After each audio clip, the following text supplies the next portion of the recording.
Bismillah, alhamdulillah, wassalatu wassalamu ala rasulillah wa ala alihi wa sahbihi wa man wala. Assalamu alaikum wa rahmatullahi wa barakatuh. Today, alhamdulillah, we are on episode number 6 in Becoming a Better Muslim in 2017.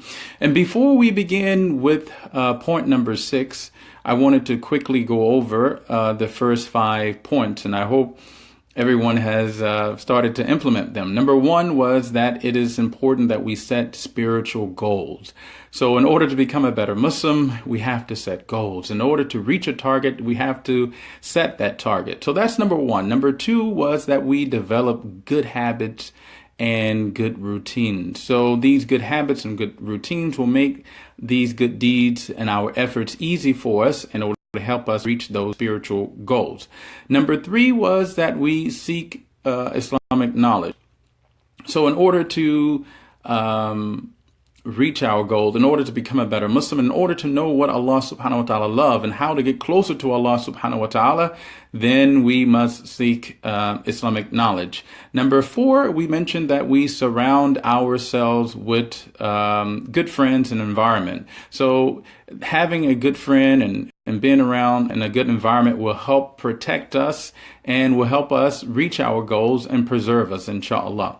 And number 5, we mentioned last week that we must not only be concerned about our own self-improvement, about becoming a better Muslim in 2017, but we must be concerned about others as well, Muslim and non-Muslim alike. And if we do these things, inshallah, we will be well on our way to becoming a better Muslim in 2017. As for today, it is perhaps the most important aspect of our endeavor in becoming a better Muslim, and it is that we are sincere and we preserve our sincerity. So sincerity, this ikhlas is very important, paramount in Islam.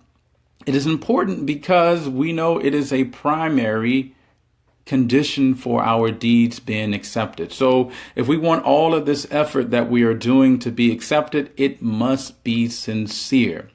Additionally, it is important because, as you may have noticed, or consequently, if it's a condition for our deeds to be accepted, then we have to constantly and consistently be thinking about sincerity. So every day, 24/7, we should be thinking about this. So this is extremely important.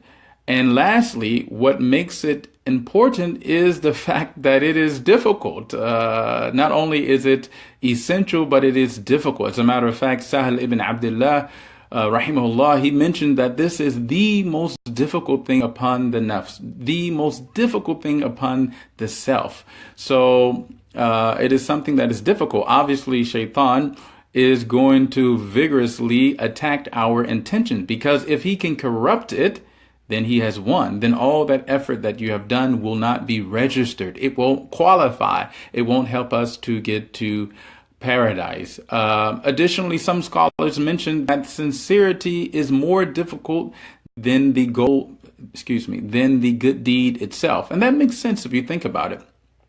So sincerity, no matter what good deed that you think about that you do, the sincerity is more important and more difficult. And once you have that sincerity, you will be okay.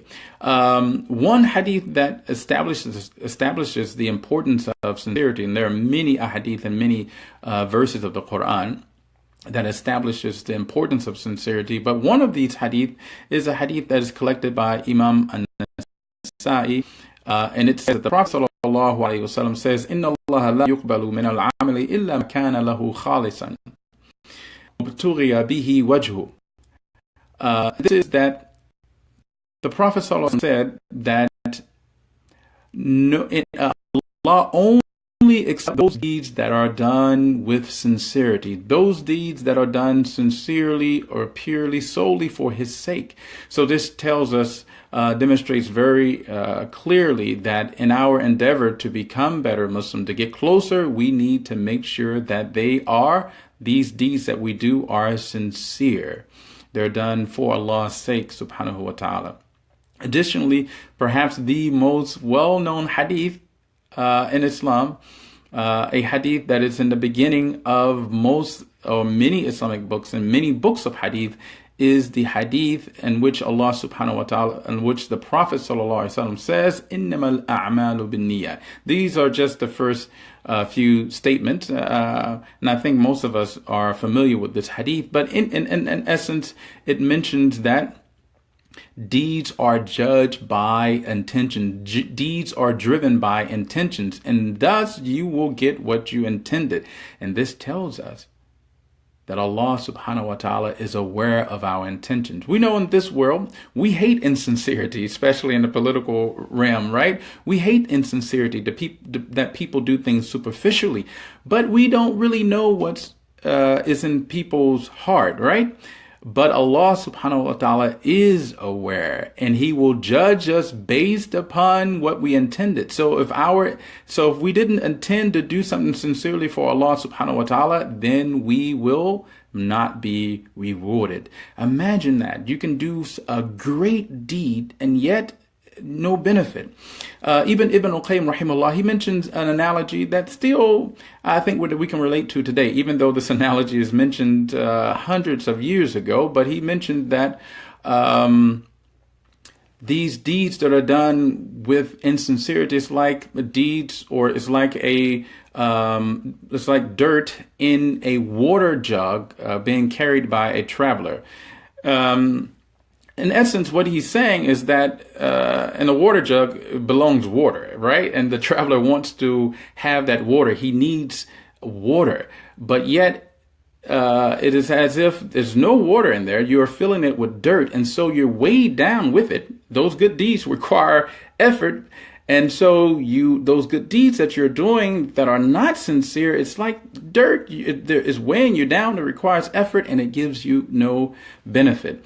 There's a hadith that talks about this very point. The Prophet ﷺ tells us in a hadith that is collected by Imam Muslim, rahimahullah, that on the day of judgment, this also tells us that this is important. On the day of judgment, a day in which we will be judged of how good we were, in which we will know our results of the life that we lived. On the day of judgment, the very first three people to be judged are people who had corrupted intentions, people who did wonderful, great things, but yet they didn't do it for Allah subhanahu wa ta'ala. It's mentioned that one would be a martyr. So he gave the ultimate sacrifice. Allah subhanahu wa ta'ala will show him all these blessings, and he will ask him, what did you do with these blessings? He will say, I fought for your sake, O Allah. And Allah subhanahu wa ta'ala said, you have lied. You have lied. You fought so the people would say that you're courageous, and you got what you wanted. The people said it. So he will be disgraced, dragged on his face, and thrown into the hellfire. Now, he made the ultimate sacrifice, but it wasn't sincere. So when we are trying to be good and better Muslims in 2017, this is something that we should take very serious. The second person will be someone who's learned and recited the Quran. And the same thing will happen. He will be questioned about these blessings, and he will say, I learned and read the Quran for your sake and taught. And Allah subhanahu wa ta'ala will say that you have lied, and he will suffer the same fate. And the third person will be one who was wealthy, and he gave money away, and he will tell Allah subhanahu wa ta'ala that with the blessing that Allah gave him, he gave money away for his sake, for Allah's sake. And Allah will say, you have lied, you did this so that you will be praised, so that the people will say that you were generous and you got what you wanted in this life, but on the day of judgment it will be disgraced.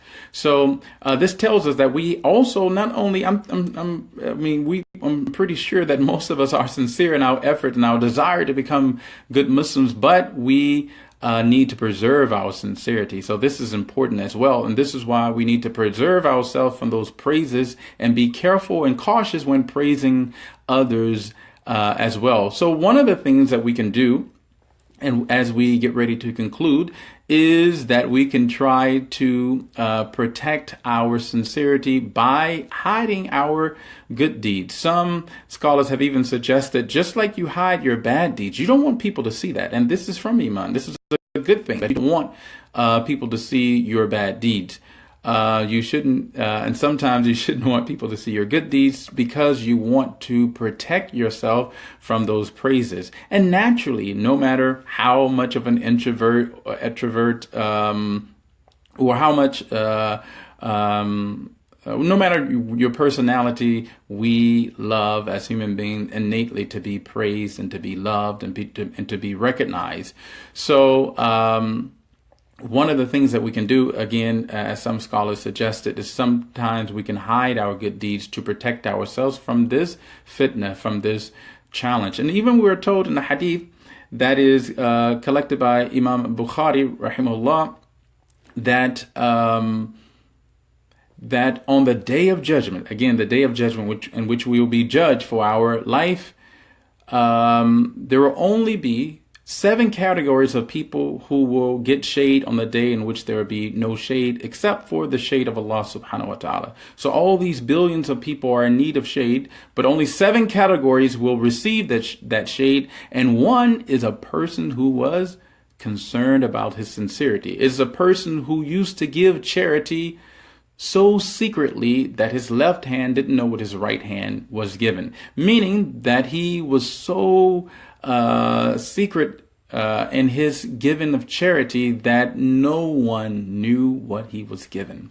So let us try to preserve our sincerity and be very cautious and conscious of being sincere in every act that we do. And I ask Allah subhanahu wa ta'ala to grant us success in this life, in the next life, and may Allah make us better Muslims in 2017 and for the rest of our lives. Assalamu alaikum wa rahmatullahi wa barakatuh. Until the next episode. Assalamu alaikum.